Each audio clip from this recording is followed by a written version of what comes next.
नमस्कार दोस्तों, मैं हूं मुकेश। दोस्तों, क्या गलवान और तवांग में चाइना सिर्फ भारत की जमीन हड़पने आ रहा है,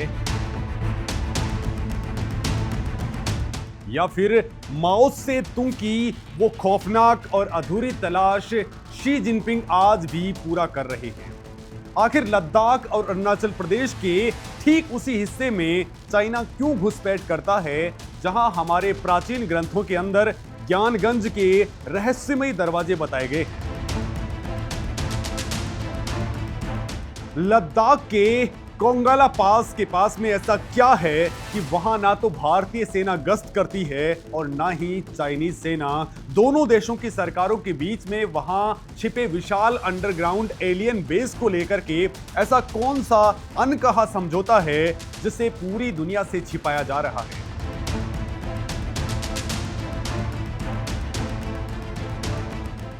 जब सेकेंड वर्ल्ड वॉर के अंदर जर्मनी बर्बाद हो रहा था, तब एडोल्फ हिटलर अपनी सबसे क्रूर खुफिया सेना एहने नर्बे को हथियार बनाने की जगह तिब्बत के बौद्ध मठों में शंभाला का दरवाजा खोजने क्यों भेजा था?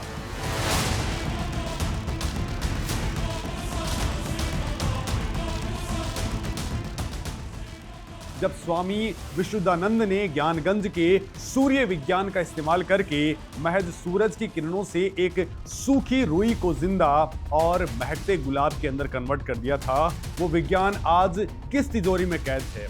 अगर ज्ञानगंज हिमालय में ही है तो आज तक कोई भी सेना, ट्रैकर या ड्रोन उसे क्यों नहीं खोज पाए?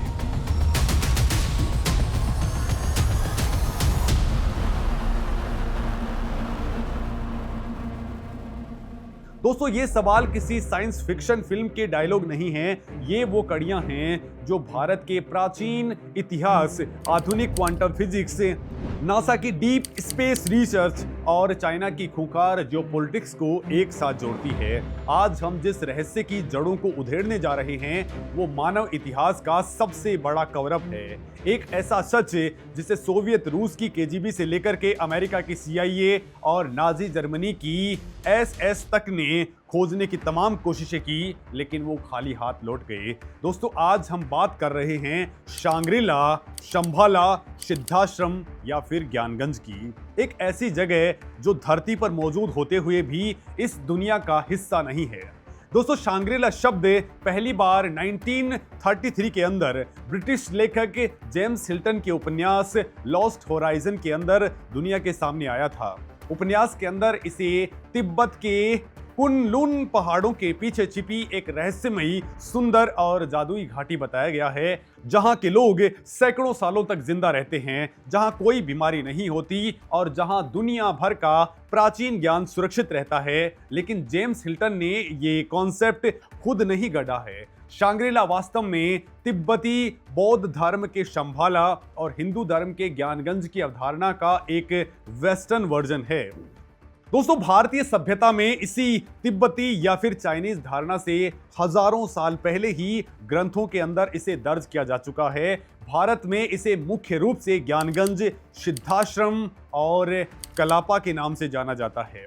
विष्णु पुराण और कल्कि पुराण के अंदर स्पष्ट रूप से उल्लेख है कि कलियुग के अंत के अंदर जब धर्म का पतन होगा, तब शंभाला नामक ग्राम से भगवान विष्णु का 10वां अवतार कल्कि जन्म लेगा। रामायण और महाभारत में सिद्धाश्रम का जिक्र आता है। इसे हिमालय के उत्तर में स्थित एक गुप्त स्थान बताया गया है, जहां सिद्ध योगी, ऋषि और मुनि हजारों वर्षों से समाधि में लीन हैं और अदृश्य रूप से दुनिया के आध्यात्मिक संतुलन को कंट्रोल करते हैं। दोस्तों, भागवत पुराण के अंदर कलापा नाम से एक गुप्त गांव का जिक्र है, जहां इक्ष्वाकु और पौरव वंश के महान राजा आज भी योग बल से जीवित हैं। अब दोस्तों, आप सोच रहे होंगे कि अगर ये जगह भारत के इतना करीब है तो हमें ये दिखती क्यों नहीं है? तो इसका सबसे पहला और सबसे प्रामाणिक जवाब हमें महाभारत के महाप्रस्थानिक पर्व के अंदर मिलता है। महाभारत युद्ध के बाद में जब पांडवों ने हिमालय की ओर अपनी अंतिम यात्रा शुरू की थी, जिसे स्वर्गारोहिणी कहा जाता है, तो उनका लक्ष्य मेरू पर्वत तक सशरीर पहुंचना था। आज भी उत्तराखंड के अंदर बद्रीनाथ से आगे माणा गांव, वसुधारा जलप्रपात, संतोपंथ झील और स्वर्गारोहिणी ग्लेशियर का ये रूट मौजूद है, लेकिन ये यात्रा कोई नॉर्मल माउंटेनियरिंग एक्सपेडिशन नहीं थी। जैसे जैसे पांडव ऊपर की ओर चढ़ते जा रहे थे, द्रौपदी, सहदेव, नकुल, अर्जुन और आखिर के अंदर भीम एक एक करके गिर करके मृत हो गए थे। इसे केवल ठंड या ऑक्सीजन की कमी से हुई मौत नहीं माना जा सकता है। जब आप क्वांटम फिजिक्स को समझते हैं तो तस्वीर और भी ज्यादा क्लियर नजर आना शुरू हो जाती है। दोस्तों, स्वर्गारोहिणी वास्तव में एक डायमेंशनल पोर्टल है। जब कोई इंसान एक 3D फिजिकल रियलिटी से किसी हाई फ्रीक्वेंसी या फिर हाई डायमेंशनल जोन के अंदर एंटर करता है तो उसका भौतिक शरीर उस फ्रीक्वेंसी शिफ्ट के दबाव को बर्दाश्त नहीं कर पाता है। द्रौपदी का पक्षपात, अर्जुन का अहंकार, भीम का पेटूपन, ये चीजें उनकी इंसानी कमियां नहीं थी, बल्कि ये उनकी चेतना की लोअर वाइब्रेशन डेंसिटी थी। जैसे ही वो स्वर्गारोहिणी के एनर्जी फील्ड के पास पहुंचे, उनके शरीर उस हाई ग्रेविटी को नहीं सह सके और वो नष्ट हो गए। केवल युधिष्ठिर सशरीर आगे बढ़ सके और उनके साथ में एक कुत्ता था। जब देवराज इंद्र वहां पे आए और कहा कि कुत्ते को यहीं छोड़ना होगा, तो युधिष्ठिर ने मना कर दिया। वो कुत्ता असल में धर्म या विशुद्ध चेतना का प्रतीक था। युधिष्ठिर का सशरीर उस डायमेंशन के अंदर जाना इस बात का पक्का सबूत है कि हिमालय का वो हिस्सा आज भी एक एक्टिव सर्किट है, जहां इंसान अपने शरीर के मॉलिक्यूल्स को लाइट में कन्वर्ट करके दूसरे डायमेंशन में शिफ्ट हो सकते हैं। लेकिन दोस्तों, इस प्राचीन भारतीय विज्ञान से चाइना का क्या लेना देना है? क्यों चाइना हिमालय की चोटियों पर इतना एग्रेसिव है? सतह पर देखने में दोस्तों लगता है कि चाइना एक कम्युनिस्ट और नास्तिक कंट्री है, जिसे धर्म या फिर रहस्यवाद से कोई वास्ता नहीं है। लेकिन असलियत इसके ठीक उलट है। चाइना की शंभाला की खोज की भूख माओ त्से तुंग के जमाने से स्टार्ट होती है। दोस्तों, इतिहास गवाह है कि दुनिया के सबसे क्रूर तानाशाह हमेशा से अमर होना चाहते थे। चाइना के पहले सम्राट किन शी हुआंग ने अपना पूरा खजाना अमरता के अमृत की खोज के अंदर लुटा दिया था। माओ खुद को उसी का वंशज मानते थे। दोस्तों, अपनी आखिरी जिंदगी के अंदर यानी आखिरी सालों के अंदर माओ त्से तुंग मौत से बहुत ज्यादा खौफजदा थे और ताओवादी कीमिया का सहारा लिया करते थे। दोस्तों, चाइनीज एलीट क्लब को अच्छे तरीके से पता है कि तिब्बती और भारतीय ग्रंथों के अंदर शंभाला एक ऐसी जगह है जहां टाइम डायलेशन काम करता है, जहां समय रुक जाता है। माओ त्से के लिए शंभाला कोई पूजा पाठ की जगह नहीं थी, बल्कि बायोलॉजिकल रिवर्सल और अमरता हासिल करने की एक टॉप सीक्रेट लैब थी। इसी लालच में 1950 में माओ के आदेश पर चाइनीज फोर्सेज ने तिब्बत के ऊपर क्रूर अटैक किया था। दुनिया को लगा कि चाइना को बफर स्टेट और पानी चाहिए, लेकिन इसके पीछे एक डार्क ऑकल्ट एजेंडा था। पीएलए ने तिब्बत के 6000 से ज्यादा बौद्ध मठों को तोड़ा जरूर, लेकिन उन्होंने वहां रखी प्राचीन पांडुलिपियों, कालचक्र तंत्र के दस्तावेजों और टेरमा यानी कि शंभाला के छिपे हुए नक्शों को जलाया नहीं। वो सारे दस्तावेज ट्रकों में भर करके बीजिंग लेकर के चले गए। चाइनीज सेना ने टुम्मो मेडिसिन करने वाले लामाओं को बंदी बनाया और उन पर भयानक बायोलॉजिकल एक्सपेरिमेंट्स किए, ताकि उनके शरीर के तापमान को कंट्रोल करने की कला को चाइनीज सेना के लिए रिवर्स इंजीनियरिंग किया जा सके। चाइना की ये बेचैनी आज भी शी जिनपिंग के दौर में भी खत्म नहीं हुई है। आप जरा भारत चाइना बॉर्डर के ऊपर यानी कि लाइन ऑफ एक्चुअल कंट्रोल के मैप को गौर से देखेंगे तो चाइना जिन जगहों के ऊपर सलामी स्लाइसिंग करता है वो कोई रैंडम पहाड़ नहीं है। 1962 के युद्ध में चाइना अरुणाचल प्रदेश से पीछे जरूर हट गया, लेकिन उसने अक्साई चीन पर कब्जा नहीं छोड़ा, क्योंकि ताओवादी और तिब्बती ग्रंथों के अनुसार शंभाला का उत्तरी प्रवेश द्वार कुन-कुन पहाड़ियों के अंदर मौजूद है और अक्साई चीन उसी कुनलुन रेंज का हिस्सा है। वहां चाइना ने आज भारी ग्राउंड टनल और इंफ्रास्ट्रक्चर बना रखा है, जहां वो डीप अर्थ रडार से उन डायमेंशनल पोर्टल को खोज रहे हैं। इसी तरह उत्तराखंड के बाराहोती सेक्टर के अंदर चाइनीज सेना बार बार घुसपैठ करती है। मिलिट्री स्ट्रेटजी के हिसाब से बाराहोती का चाइना के लिए कोई खास महत्व नहीं है, लेकिन स्पिरिचुअल ज्योग्राफी के हिसाब से बाराहोती नंदा देवी, संतोपंथ और स्वर्गारोहिणी एक्सेस के ठीक पीछे मौजूद है, जिसे भारत के अंदर ज्ञानगंज का मुख्य क्षेत्र माना जाता है। खुफिया रिपोर्ट्स बताती हैं कि पीएलए के सैनिक वहां आते हैं, जमीन के सैंपल्स लेते हैं, इलेक्ट्रोमैग्नेटिक स्कैनिंग करते हैं और वापस से ले जाते हैं। वो वहां पर जमीन नहीं बल्कि ज्ञानगंज के एनर्जी ग्रिड को मैप करने आते हैं। दोस्तों, अरुणाचल प्रदेश के तवांग और उसके आसपास के इलाकों को तिब्बती संस्कृति के अंदर बेयूल कहा जाता है। बेयूल का मतलब होता है पृथ्वी के ऊपर स्वर्ग के छिपे हुए प्रवेश द्वार। चाइना अरुणाचल प्रदेश को इसलिए दक्षिण तिब्बत कहता है क्योंकि उसे लगता है कि इन बेयूल घाटियों के अंदर उसे अमरता की जड़ी बूटियां और वो असीमित एनर्जी मिल जाएगी। लेकिन आज का भारत 1962 का भारत नहीं है। आज भारत सरकार और मिलिट्री इस्टेब्लिशमेंट्स जिस तरह से चाइना को उसी की भाषा में जवाब दे रहे हैं, वो एक बहुत बड़ा स्ट्रेटेजिक शिफ्ट है। मोदी सरकार ने पिछले एक दशक में बॉर्डर इंफ्रास्ट्रक्चर का पूरा गेम बदल दिया है। दौलत बेग ओल्डी रोड से लेकर के अरुणाचल प्रदेश के अंदर 13,000 फीट की हाइट पर बनी सेला टनल और वाइब्रेंट विलेज प्रोग्राम के तहत आखिरी गांव को देश का पहला गांव बनाने की नीति, ये सिर्फ मिलिट्री डिप्लॉयमेंट नहीं, ये भारत की स्ट्रेटेजिक ऑटोनॉमी का डिक्लेरेशन है। भारत अब डिफेंसिव नहीं बल्कि ऑफेंसिव नीति के ऊपर काम करने लग गया है। गलवान और तवांग में भारतीय सेना ने चाइना की पीएलए को जिस तरह से फिजिकली डोमिनेट किया है, उसने बीजिंग को यह कड़ा संदेश दे दिया है कि भारत अपनी स्पिरिचुअल और फिजिकल जियोग्राफी से 1 इंच हिस्से पर भी किसी नापाक इरादे को कामयाब नहीं होने देगा। चाइना शंभाला के नैरेटिव के ऊपर कब्जा करना चाहता है। 2001 में चाइना ने अपने यूनान प्रांत के डोंगडियर शहर का नाम बदल करके ऑफिशियल तौर पर शांग्रीला सिटी रख दिया है ताकि दुनिया को लगे कि असली शांग्रीला चाइना के अंदर मौजूद है। वो भविष्य में दलाई लामा के अपॉइंटमेंट को कंट्रोल करना चाहता है। हाल ही में चाइना ने तिब्बत के पहाड़ों में दुनिया की सबसे गहरी अंडरग्राउंड लेबोरेटरी बनाई है।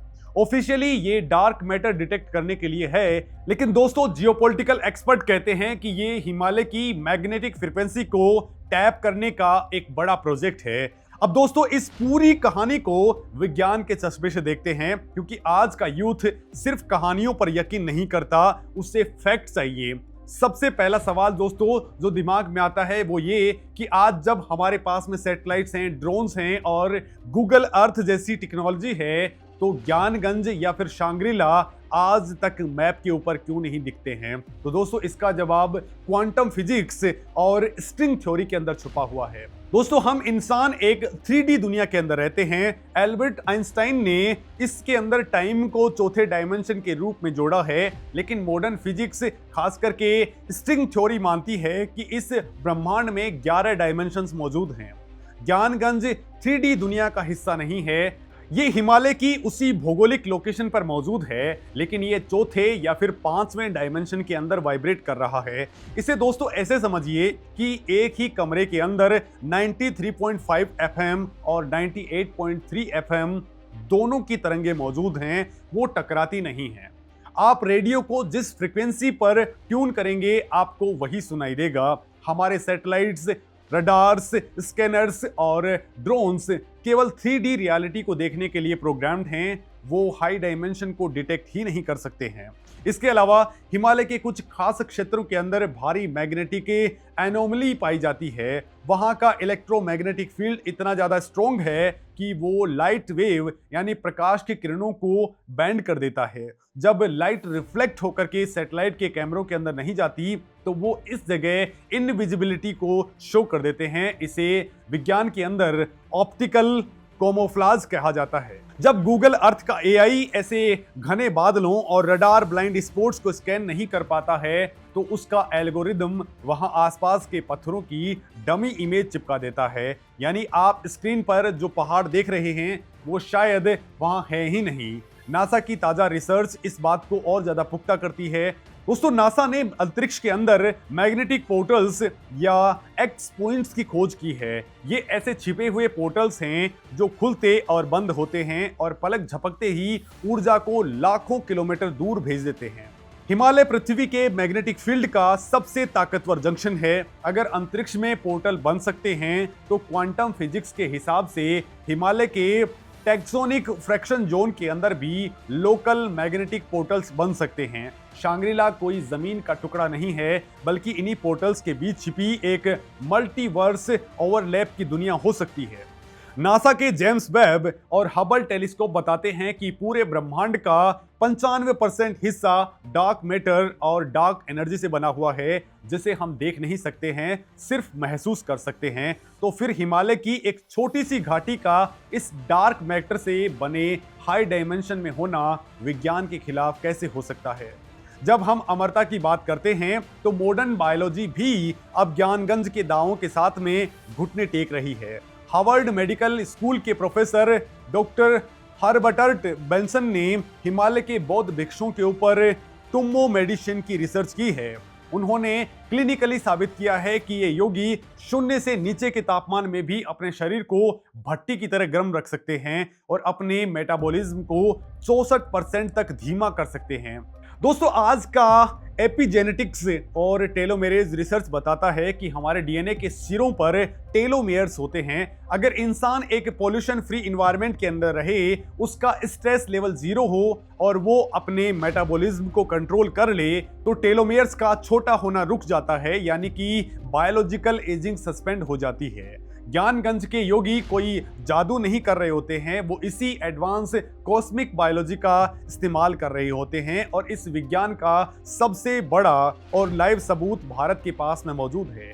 20वीं सदी की शुरुआत में बनारस हिंदू विश्वविद्यालय के तत्कालीन प्रिंसिपल और भारत रत्न से सम्मानित विद्वान पंडित गोपीनाथ कविराज ने एक हैरान करने वाला रिसर्च पब्लिश किया।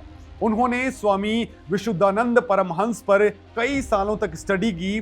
स्वामी विशुद्धानंद जवानी के अंदर रास्ता भटक करके हिमालय के ज्ञानगंज में पहुंच गए थे और वहां 12 सालों तक तपस्या की थी। काशी वापस आकर के उन्होंने सूर्य विज्ञान का लाइव डेमो दिया था। पंडित गोपीनाथ कविराज ने अपनी आंखों से देखा और डॉक्यूमेंट किया कि कैसे स्वामी जी केवल एक छोटे से शीशे से सूरज की किरणों को कलेक्ट करते थे और उन किरणों की फ्रीक्वेंसी से एक सूखी हुई रुई के मॉलिक्यूलर स्ट्रक्चर को बदल करके उसे पलक झपकते ही जिंदा गुलाब के फूलों के अंदर कन्वर्ट कर देते थे। उन्होंने सड़े हुए फूलों को फिर से ताजा कर दिया। स्वामी जी ने साफ कहा था कि ये कोई चमत्कार नहीं है, ये ज्ञानगंज का सूर्य विज्ञान है, जहां एटम्स को लाइट रेंज के जरिए रीअरेंज किया जाता है। आज वो विज्ञान दुनिया की नजरों से ओझल है, क्योंकि इंसान इसका इस्तेमाल हथियारों और बर्बादी के लिए कर सकता है। दोस्तों, यही वजह है कि नाजी जर्मनी के तानाशाह एडोल्फ हिटलर ने 1938 के अंदर अंस शेफर के नेतृत्व में एक पूरी एसएस टीम तिब्बत भेजी थी। दोस्तों, नाजी जर्मनियों के जासूसों को यकीन था कि शंभाला के निवासियों के पास में असीमित व्रिल एनर्जी और एंटी ग्रेविटी मशीनें हैं, जिन्हें वो विमान कहते थे। नाजी वैज्ञानिक वहां से हजारों पांडुलिपियां जर्मनी लेके गए थे। उनसे पहले 1920 के दशक में सोवियत रूस ने भी रेड शंभाला प्रोजेक्ट चलाया था, जिसका मकसद शंभाला की माइंड कंट्रोल टेक्नोलॉजी हासिल करके दुनिया भर के अंदर कम्युनिस्ट राज स्थापित करना था।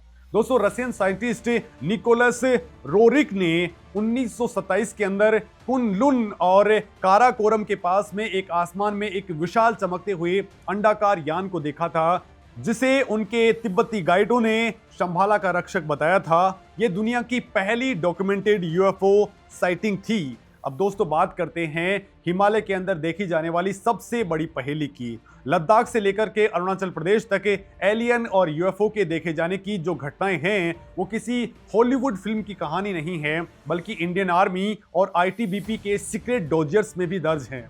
दोस्तों, लद्दाख का कोंगला का पास, जो भारत और चाइना के बीच में लाइन ऑफ एक्चुअल कंट्रोल के पास में मौजूद है, उसे भारत का एरिया 51 कहा जाता है। 2012 के अंदर आईटीबीपी की एक यूनिट ने पीएमओ और आर्मी हेडक्वार्टर को रिपोर्ट भेजी थी कि उन्होंने पेंगोंग लेक और कोंगलाका के पास में पिछले कुछ महीनों के अंदर 100 से ज्यादा यूएफओ देखे हैं। ये पीली और सफेद रोशनी वाले विशाल गोले थे, जो बर्फ की खाइयों के अंदर निकलते थे, बिना आवाज किए हवा के अंदर लंबवत मंडराते थे और फिर अचानक से 90 डिग्री के कोण पर घूम करके गायब हो जाते थे। दोस्तों, डीआरडीओ और इसरो के वैज्ञानिक भी इन यानों को ड्रोन या उल्कापिंड साबित नहीं कर पाए, क्योंकि ये रडार पर नहीं आ रहे थे। स्थानीय लोगों और कई डिफेंस एक्सपर्ट्स का मानना है कि कोंगलाका के नीचे एक विशाल अंडरग्राउंड बेस है और दोनों देशों की सरकारों ने मौन सहमति से इस इलाके को नो गो जोन बना रखा है। इसी तरह कैलाश मानसरोवर के पास में राक्षसताल और संतोपंथ झील के इलाके के अंदर भी पर्वतारोहियों ने रिपोर्ट किया है कि रात के 2:30 बजे झील के पानी के अंदर से विशाल नीले और लाल रंग के चमकते हुए गोले बाहर निकलते हैं और कैलाश की चोटियों की तरफ जाकर के गायब हो जाते हैं। 2004 में भारत के टॉप ग्लेशियरोलॉजिस्ट डॉक्टर अनिल कुलकर्णी ने स्पीति घाटी के अंदर एक विशाल त्रिकोणीय यान को दिन के उजाले के अंदर देखा था। दोस्तों 1962 के युद्ध में नेफा यानी कि आज के अरुणाचल प्रदेश में लड़ रहे भारतीय सैनिकों ने तस्वीरनुमा चमकते हुए यान आसमान के अंदर देखे थे। तो सवाल ये है कि ये कौन थे? क्या ये किसी दूसरे ग्रह से आए एलियन हैं या फिर एंशिएंट एस्ट्रोलॉजिस्ट थ्योरी के अनुसार ये वही प्राणी हैं जिन्हें हमारे पूर्वज देवता कहा करते थे? दोस्तों क्वांटम फिजिक्स और भारतीय योग विद्या को मिला दें तो एक बहुत ही सॉलिड थ्योरी सामने आती है। ये कोई एलियन नहीं है बल्कि ये इंटर डायमेंशनल बीइंग्स हैं या फिर ज्ञानगंज के वही सिद्ध योगी जिन्होंने सूर्य विज्ञान और प्राण विद्या से अपनी फिजिकल बॉडी को एनर्जी में कन्वर्ट कर लिया है। जब वो मानसरोवर से पर्वतारोहिणी की यात्रा करते हैं तो वे धातु के जहाजों में नहीं बल्कि प्रकाश शरीर के अंदर यात्रा करते हैं। यही प्रकाश शरीर हमें उड़ते हुए चमकते हुए गोलों या यूएफओ की तरह दिखाई देता है। वो रडार पर नहीं आते क्योंकि वो हमारे 3D दुनिया के मैटर से नहीं बने होते हैं। अब दोस्तों बात आती है कि क्या अगर कोई इंसान लालच या फिर सत्ता की भूख लेकर के ज्ञानगंज की तलाश में निकलता है तो क्या होगा? तिब्बती लामाओं का दोस्तों इस मामले में कहना है कि शंभाला के चारों ओर एक अल्टीमेट साइकिक बैरियर है। क्वांटम फिजिक्स के डबल स्लिट एक्सपेरिमेंट की तरह जब तक ऑब्जर्वर की चेतना शंभाला की क्वांटम फ्रीक्वेंसी से मैच नहीं करती तो वो जगह उसे दिखेगी ही नहीं। इसे न्यूरोसाइंस में कॉग्निटिव ब्लाइंडनेस कहा जाता है। अगर किसी क्रूर सेना का सैनिक वहां पहुंच भी जाए तो वो साइकिक बैरियर उसके दिमाग की न्यूरल वायरिंग को इस कदर हिला देगा कि वो या तो पागल हो जाएगा या उस हाई वाइब्रेशन को न सह पाने के कारण उसकी जान चली जाएगी। ज्ञानगंज का दरवाजा जीपीएस से नहीं बल्कि जीरो ईगो और विशुद्ध चेतना से खुलता है। आज दुनिया एक बहुत ही खतरनाक मोड़ पर खड़ी है। आर्टिफिशियल इंटेलिजेंस, क्वांटम कंप्यूटिंग और स्पेस वेपनाइजेशन की ओर से दुनिया की जो महाशक्तियां हैं वो अंधी हो चुकी हैं। चाइना तिब्बत के पठारों को एक मिलिट्री और टेक्नोलॉजिकल फोर्ट्रेस के अंदर कन्वर्ट कर रहा है, लेकिन भारत की स्ट्रेटेजिक सोच इस मामले में बहुत ही क्लियर है। भारत सिर्फ अपनी जमीन नहीं बचा रहा बल्कि भारत उस प्राचीन एशियन विजडम और कॉस्मिक नॉलेज का डिफेंडर है जिसे चाइना डिस्ट्रॉय करके वेपनाइज करना चाहता है। भारत का इंफ्रास्ट्रक्चर पुश और ग्लोबल पोजीशनिंग आज इसी बात का प्रतीक है कि हिमालय का वो पवित्र सर्किट सुरक्षित हाथों में है। ज्ञानगंज और शांग्रीला आज भी एक जीवित प्रयोगशाला हैं जो इस बात का सबूत है कि जब विज्ञान और आध्यात्म मिलते हैं तो इंसान शरीर और मौत को भी मात दे सकता है। दोस्तों ये कहानी यहीं खत्म नहीं होती। स्वर्गारोहिणी के मैग्नेटिक पोर्टल्स और तिब्बती लामाओं के लाइट बॉडी में बदल जाने के पीछे अभी भी हजारों रहस्य दबे हुए हैं जो दुनिया की टॉप खुफिया एजेंसियों की फाइलों में कैद हैं। अब दोस्तों आप इस पूरे मामले पर क्या कुछ सोचते हैं? आप कमेंट करके जरूर बताएं। आपने शांग्रीला के बारे में और क्या कुछ सुन रखा है? क्या इसके अंदर ऐसी जो बातें थी उसको जानकर के आपको क्या कुछ लगा? जरूर कमेंट के अंदर अपनी बातें कहें। नमस्कार।